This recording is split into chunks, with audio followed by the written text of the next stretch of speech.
everybody. Welcome to another episode of the Extra Time U.S. Men's Soccer Podcast. Running solo today. My name is Tim, and we're going to be bringing you some action of the U.S. men over the weekend. So if you've been tuning into the podcast, you know that a lot of the things we've talked about have been primarily based on the recent games and the World Cup qualifying as of late. That is on pause until January. And we are also on pause until mid-December when we will see the men play Bosnia. And we're going to hold off a little bit on speculation of that game, what that might look like, players with the camps in. There's a lot of other things going on right now, and we don't. A lot can change before then. So we're going to take a week, get you guys filled in on what's going on with the men. Just around the world, whether it's in the MLS or overseas, and just kind of fill you in, give you guys some updates. We're going to try to keep this podcast exclusively to the men's national team, and try to not dabble too much in anything else. We might get some shorter episodes, but we don't want to just have some sort of filler garbage for you guys. So we're going to kind of roll into this here as we start talking about these players. So we got a lot of guys in the camp playing in the MLS and a lot of guys playing overseas. I'm going to post a couple links down in the video. You can also check those links out right up here. I'll get a little tab for you there that'll send you to them. That first one is going to send you to the USA website where you can get a list of all the players playing overseas. And then another one that'll come up a little bit later in the video will give you a link to another really quality content creator for the U.S. men's national team called Tactical Manager. He does weekly or bi-weekly, twice a week updates on the U.S. men's national team exclusively abroad, and does a great job at covering all of the players that are there, players that you've heard of, players that you haven't heard of, even if it's just telling you the number of minutes that they played in their game. I think it's important that we as soccer fans, especially for the U.S., gather our information wherever we can gather it and try not to get stuck in the loophole, the rabbit hole, whatever we want to call it, of what U.S. soccer has been from the media, which has pretty much just before this point exclusively been letting like mainstream media tell us who we should be following, how we should be following them, what we should be doing, and basically waiting for Christian Pulisic himself, Captain America, to come into the scene to sort of change that whole game for us. And that's not really something that I think we should get ourselves into again. So I think it's important as fans that we get the information wherever we can get it. We take a look at the players wherever we can take a look at them, and we just sort of see from there. Sorry, I'm fiddling with my microphone. I'm watching the bars and seeing how hot I am. I know last time I was a little bit quiet, so I'm trying to bring myself up without blowing anybody's ears out. But that being said, there's a lot to talk about. I might not be able to focus on everybody, but like I said, that link's up there, so you can do a little bit of your own research on some of the players that you know about, players that you haven't known about. So we'll start. We'll just kind of go all over the place here. It's some of the games I was able to watch, some of the games I was only able to watch just some highlights of. So one of the games I was able to watch a little bit of was Tim Weah's game there with Lille, and he got subbed in around the 65th minute, and it was dangerous for them, to say the least. Plays the exact same position that he was playing for us, for the United States, out on the wing. Got the ball, was open, willing to take guys on, willing to go forward with some pace.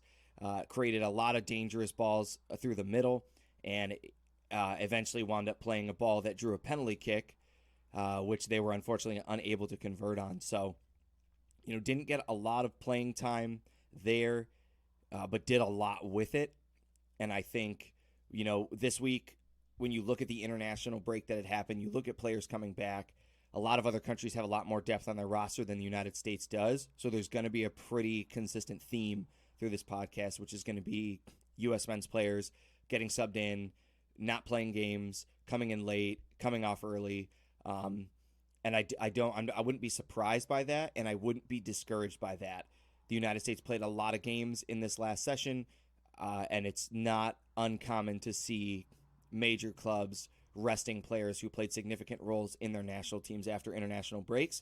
And with the United States having less depth than a lot of other countries, you're going to see a lot of, I guess, like not big names, but like the second string guys for a lot of national teams stepping up and filling those roles in the EPL, in the Liga, in the Bundesliga.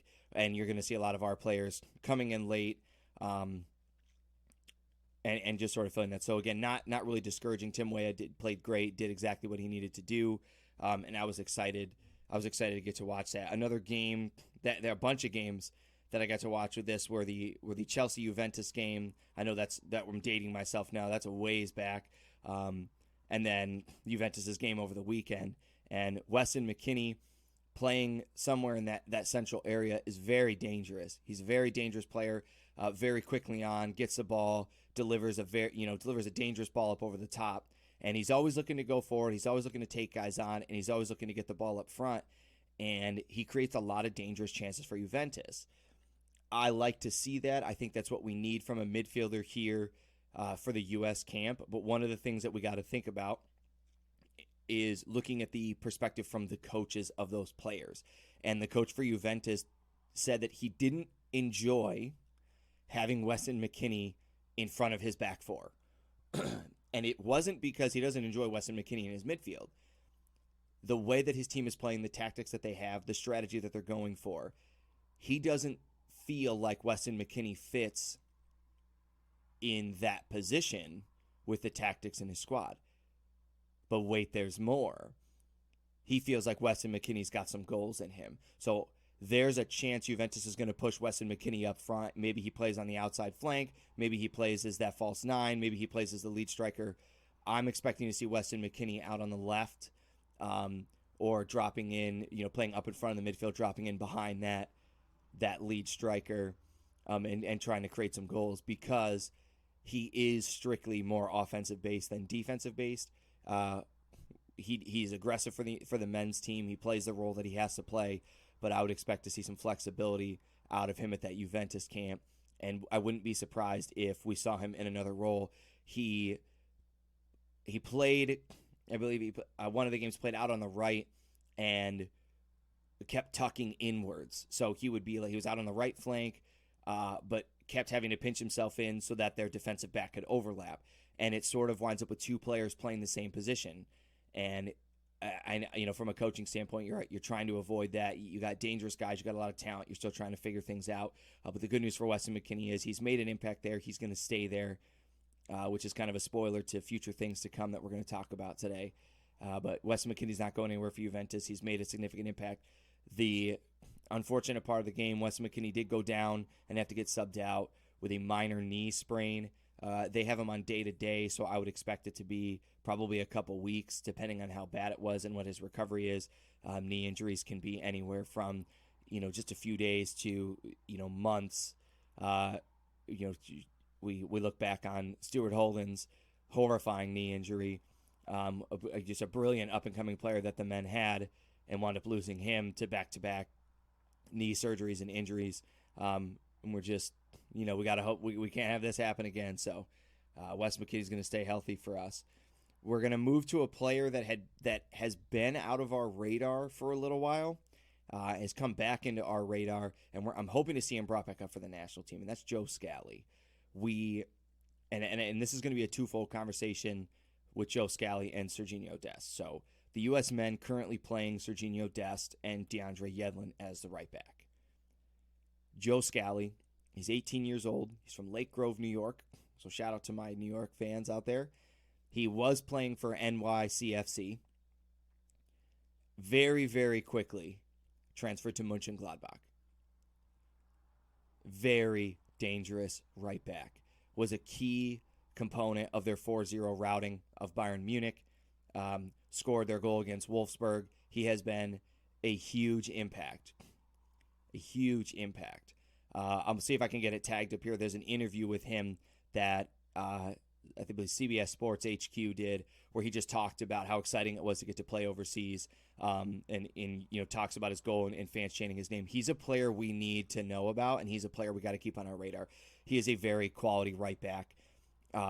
Sure, he still has some issues crossing the ball. Sure, he still has some issues with his touches. He's 18 years old, and he's playing in the Bundesliga, and he's playing at the top flight of the Bundesliga, making a big impact on a big name club, being part of some big name games, and playing every single minute of those games.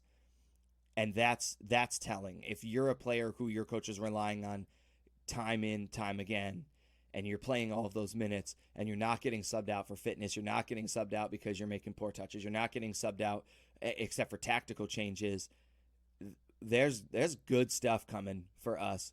And I got to watch a lot of his highlights. I got to watch a lot of his gameplay. He's a very quality player. He's a very dangerous player. He has gone up with some of the best in the Bundesliga and had to mark them. One, his one-on-one ground tackles. One, his aerial duels. Been able to distribute the ball. Been able to build out of the back. I'm excited for Joe Scally, and I'm hoping that we start to see him filling in that right back spot on the national team, and I'm hoping that we see him in our camp in January. Will we see him in our camp in January? My guess is no. The same reason that we didn't see John Brooks, the same reason that we haven't seen a lot of changes.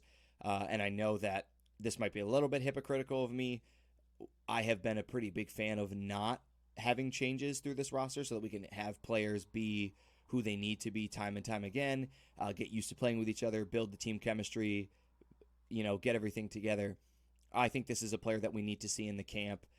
There's a couple other players I'm going to talk about today that I think we need to see in the camp. And I'm just hoping. I don't think we're going to, but you never know. Twofold. We'll get into Serginho Dest now. So there's a lot going on with Serginho Dest. Obviously, we know that he has been injured. We know that that's why he hasn't been playing in the back for us. And if you have not been following Barcelona close enough, Xavi is in the mix now, getting things rolling, taking over. Obviously, Messi's been out for a while. There's been a lot of changes to the club, and the club is, I'm not going to say fallen. I think that would be too harsh of a word, but Barcelona is certainly in its typical big club, turnover, probably similar to a Manchester United situation, right? Still a quality club, falling out of favor just a little bit, looking to get the wheels turning again and continue to move up. Obviously, still winning, still playing great, still a team full of great players, but looking to make some big changes. There's not a whole lot of money that they have to spend, and there are rumors going around Barcelona's camp that Serginho Dest isn't starting quality for Barcelona, which honestly, I wouldn't take as a shock or like a disappointment. Obviously, it's disheartening every time you hear, one of your beloved players, especially a player like Serginho Dest, who's one of the better players on the men's team, to have to hear that, well, we don't really think he's starting quality. That could be for a number of reasons. One, Serginho Dest they're playing him in the midfield. He's playing in as a right winger, attacking, coming in, getting crosses, sliding around the outside. So the role that they have him playing is different than the role that we have him playing. My note on that is I like Barcelona's role more, and I'm hoping that with a player like Joe Scally that we can move Serginho Dest up into the right wing. We can get some of our wingers forward. We can try a little bit different of a strategy, and we can use the speed and the pace that we have in our younger talent to just continue to get the ball forward. I digress. Back to Dest with Barcelona. I wouldn't be surprised if Barcelona didn't start him just because for a number of reasons. One, he's been injured. Big clubs have a lot of depth, and it's, take it or leave it, like it or hate it.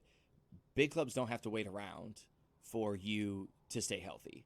There are very few players that come back off of injury and just immediately get their starting spot back, right? Like if you're Lionel Messi, Cristiano Ronaldo, Lewandowski, maybe you're just going to walk in and get it back, right? Antonio Davies, Mikel Antonio, those guys, bring the quality where you're hurting. I mean, we even heard that with Christian Pulisic, Chelsea's coach, saying, we really miss this guy and we're hoping that he gets fit fast. But even then, Christian Pulisic not guaranteed to come back and start. We're seeing this now coming off his injury that he still doesn't have the fitness. And that's not to say he's not fit. It's not to say that he's not a quality player, that he doesn't have what it takes to go the 90 minutes for a different team or for the United States. You look at the depth of these EPL teams, these League One teams, these La Liga teams. They got depth. They got players. You got to be the best of the best. There's a lot of competition there. So it's not disappointing to hear that Sergiño Dest isn't cutting it, because it doesn't mean that he's not going to cut it. It's a different coach. It's a different coaching strategy. And you also got to take into consideration, I mean, you got a guy who played for the Spanish national team, who played for Barcelona. He plays a very specific style of soccer. United States has typically not played that style of soccer. The United States players have not been involved in that. Sergiño Dest is one of the first few players to bring that mentality. Greg Berhalter is changing the culture. So there's just a lot of things going on right now, and I wouldn't put it past Barcelona to stop starting Sergiño Dest, but I don't think that means that we need to abandon ship and get off the Sergiño Dest wagon. I think he's still a very quality player. I'd expect him to still see minutes, and especially if they're flexing his spot and trying to figure out what that means for him up front. We have a couple of the other players. So Tim Ream and Robinson playing for Fulham over the weekend. Ream scored their only goal. They are in the championship. I believe that Fulham is down 1 from the EPL, and they played against Preston North End, and Tim Ream had his goal. And Robinson playing back there. Not really a lot on Robinson. Just he's there. He generated a couple of chances, but and I wouldn't say anything bad, but I wouldn't say anything great. And then I'm reading the wrong word. I'm looking at the word Atlanta and reading it as Atalanta, and it's not. It is not. That's just MLS stuff. So I apologize for sort of pausing here before I move into some other things that are happening. Take a look real quick. All right, so let's jump into the MLS now. So we had a bunch of MLS players who played over the weekend. Obviously, the MLS Cup is happening. With that being said, as that wraps up, getting into this December camp and January camp, we're going to have a lot more of our MLS players available for U.S. men's national camp. But the downside is, once they're knocked out and not playing anymore, if they don't get called into camp early, they're going to be stuck training on their own. And we've seen how that's gone for Christian Pulisic, losing some of his fitness, losing that starting spot. So there's a lot of unknowns coming with this MLS Cup. And there's also a lot of unknowns for the January transfer window, which we're going to touch base on in a second. So let's fire through some of this stuff. So we had Sands playing, and my note on this was just that MLS style soccer is really bizarre. It's just very weird to watch Sands and his team play. There was just a lot of balls going just directly up to the front and guys trying to take the defense on. Sands kind of got lost in the midfield, and not of any fault of his. So this is not like a Sands got lost because he didn't know what he was doing. Sands just looked lost in the midfield because the way that they played and the way that they utilized their movement and utilize their width just didn't feel like it was there. So the ball didn't really come in and out. It just kind of went very direct and up front, which meant players like Sands playing centrally didn't get too many touches and were called upon more for like a breaking down counterattacks role and just delivering the ball ahead really fast. A player I was super impressed with over the weekend was Walker Zimmerman. Out of all of the MLS games that I watched over the weekend, easily the most composed defender. Just from the moment the game got started, and again, so this is Nashville FC versus Orlando, and just super composed, lots of hand signals, lots of talking to his teammates, getting them in the positions that they want, going up against former U.S. striker Daryl Dike, and while Dike did score in that game, he did rise up and win a header. Zimmerman shut him down in his one-on-one duels, and didn't really generate a whole lot of chances for Orlando. Really just dominated in the air, won I think all of his aerial duels, and at least the ones that he didn't win, they weren't even directed on frame. Very composed out of the back, very strong out of the back, kept his team calm, kept his team moving, kept his team composed. So I was really impressed by Walker Zimmerman. On the flip side of that, Daryl DK looked sloppy. He's just a really big, lanky guy who, yeah, he's got the strength to hold the ball up front. Yeah, he's got the power to hit some pretty incredible shots, and he's big. He can rise up and win these headers. He does not have the dribbling skills, and it showed. He struggled to turn when he got the ball. He struggled to take guys on, often caught flat-footed. It just, his touches weren't there, and he wasn't, I mean, he just got run down by everybody. I mean, I think, well, yeah, Zimmerman is a fantastic defender. This is not to take away anything from Walker Zimmerman. Walker Zimmerman made it look easy. I mean, just took the ball from Daryl DK in the couple one-on-one chances they had against each other. So my personal belief is that Daryl DK's chance for the U.S. national team has come and gone. So I'm just sort of making this note to say that you might hear about Daryl DK from other podcasts or creators. You might hear him, but you're not going to hear that name probably anymore from us unless there's some dramatic changes, because there just wasn't the quality there, even with the goal to merit, given that we have players like Brendan Aronson, Ricardo Pepe, Ferreira, and Weah up front. So then we have, I believe this one's Miles, right? Miles Robinson. So I just get them both confused. The one playing for Atlanta FC. And I know, it's like, aren't you the thing? You're supposed to know this? Yeah. I'm supposed to know this. Robinson in the back, their entire defense. I don't know if this is just a shot at Atlanta's defense, or if this is a shot at him. Their entire defense just looked super flat the whole time. They looked super lost. There were so many chances. Granted, neither one of the goals was honestly that great. It's Miles. I was right. So neither one of the goals looked that great at all. But Miles Robinson playing in that center back position, you're expecting your center back to be like Zimmerman, and this could be a result of him having played with Zimmerman or playing with a center back who does most of the communicating. You didn't see a lot of communication from Miles Robinson. You didn't see a lot of him motioning or gesturing, and worse, you never really saw him taking the initiative to be that first step.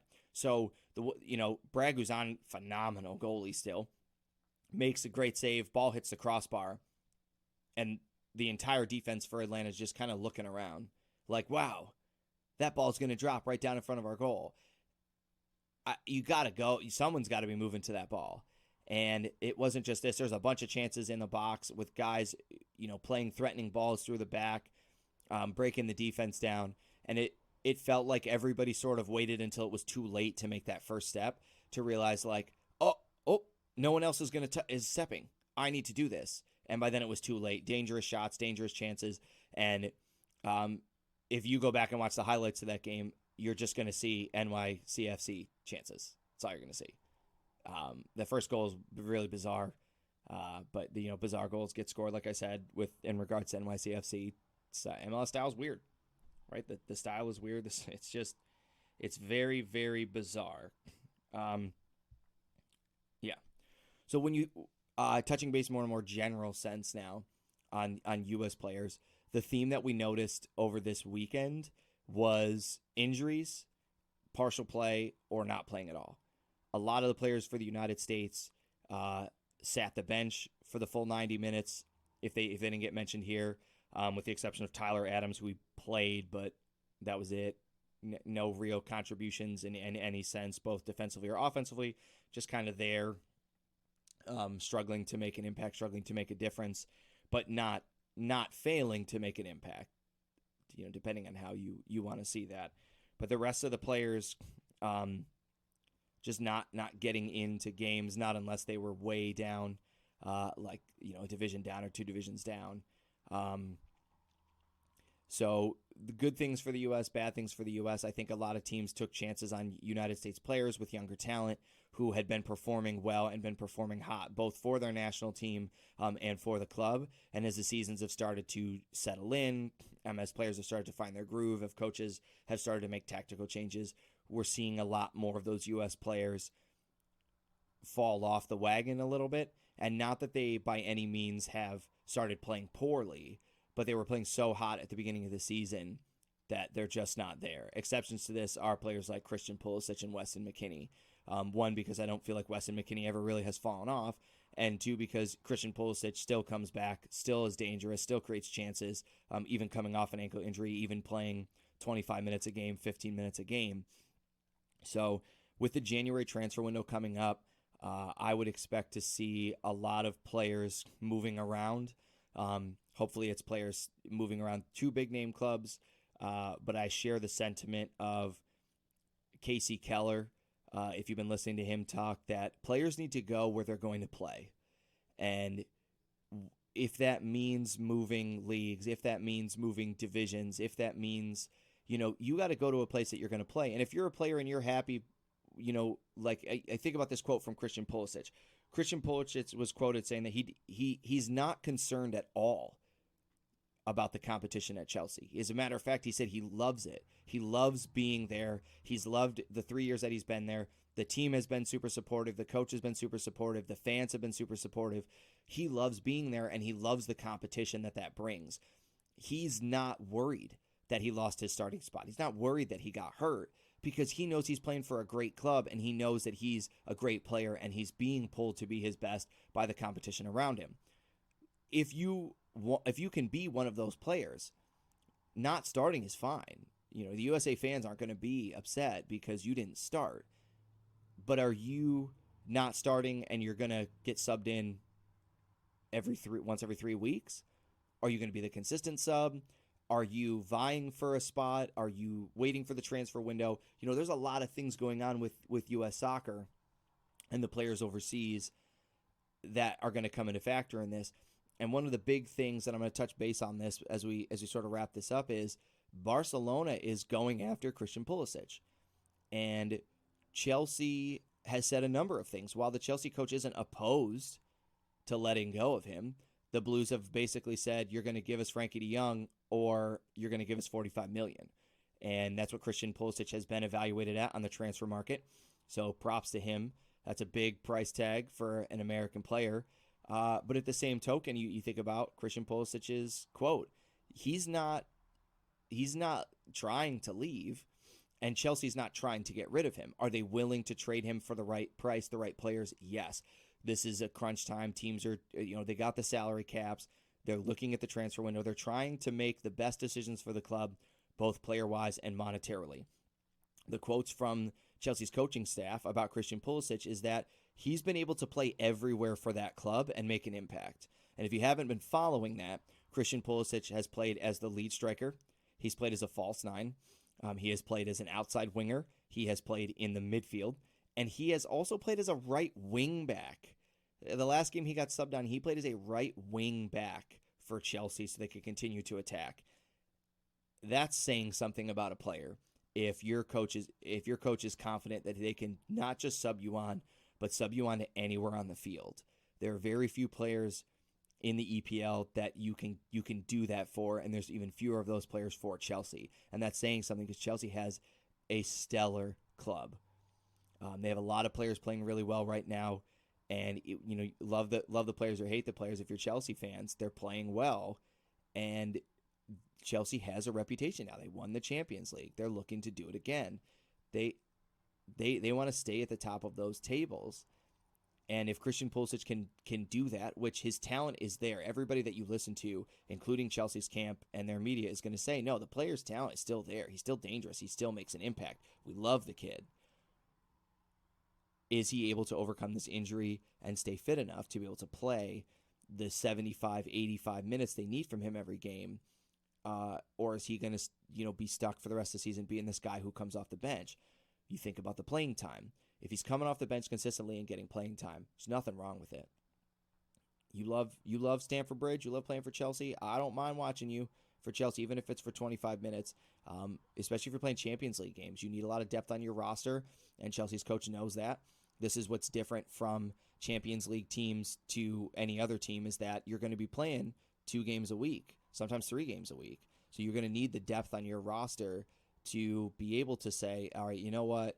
Do we got quality guys who can come in off the bench and make an impact? Do we got quality guys on the bench that can start for us? If we have to go a Sunday, Tuesday double, we need to make sure that we can do those things. And so there's going to be a lot of playing time opportunities for Christian Pulisic, and I wouldn't be too worried about it. You'd look at other players like Reyna. Reyna should be getting reevaluated and coming back somewhere around now, so early in December. And that being said, it could be the same thing. He could come back, he could have the fitness, and he could just jump right back into his spot at Borussia Dortmund. He could not. He could go to the maybe getting subbed in, maybe not getting subbed in, maybe looking to get transferred somewhere. These are players, though, that I think the good news is that I don't see any of these players coming back home. So all of the players that have sort of lost some of their playing time overseas, I don't see them coming back to the MLS. And on the flip side of that, I unfortunately don't see any MLS players making their way overseas during the end of this season. I know that I didn't touch base on players like Kellen Acosta. I think Kellen Acosta played great for the Rapids this weekend. I think he was one of the few players on their team that was the driving force behind the impact that they had. Did they make it out of there with a win? No. Was that a shame? Yeah, because I thought the Rapids were a better team, and Acosta was, made that possible. He was one of the few players generating dangerous balls, creating dangerous opportunities. But again, that also being said, Kellen Acosta is a player that I'm happy that we had. I'm happy that he stepped up when we needed him to step up, and I'm not going to be disappointed to see him make his way out because we have new lineups coming in. And when you look at players like Gianluca Buzio, like Yunus Musa, who again, yes, they played overseas. Buzio making a little bit more of an impact than Musa. Musa getting subbed on. If you want to hear more about those, you can head over to Tactical Manager and get some updates on them. I just don't think that we're going to have a spot for him, even if we do make some strange changes like push Weston McKennie out of our midfield and have him play up front. Push Serginho Dest into the midfield and bring Joe Scallion to the back. We got a lot of weird opportunities now that the United States haven't had before, and that's pretty exciting stuff. So in this upcoming January window, keep your eyes open. We'll keep you guys informed. We'll keep you posted about what's going on. Next week, Ryan and I will be back. We'll start speculating on what we think is going to be going on with our camp. Hopefully we've heard a couple updates. I can imagine that they're going to be making the roster, and we're going to keep everybody posted because we are looking to get tickets to the USMN El Salvador game on January 27th. It's in Ohio. It's in Columbus. It's 2 hours from me. I'm excited. I'm hoping to get tickets for that game. But again, a lot more to talk about. So if you enjoyed this video, please hit that like button, hit that subscribe button. We're going to be bringing you guys videos every single week, podcasts every week, just giving you guys some updates whether on the games, on what's going on around. Please go over and check out Tactical Manager. If you found other videos that you enjoy, post them down below. Let's try to get this discussion broadened. Hit the notification bell if this is something that you've been enjoying. And if you just have other topics you want to hear talked about, go ahead, leave a comment. Let us know. We'd love to hear from you guys. And we are excited to continue to bring you this podcast. Thanks for tuning in. We will see everybody here next week.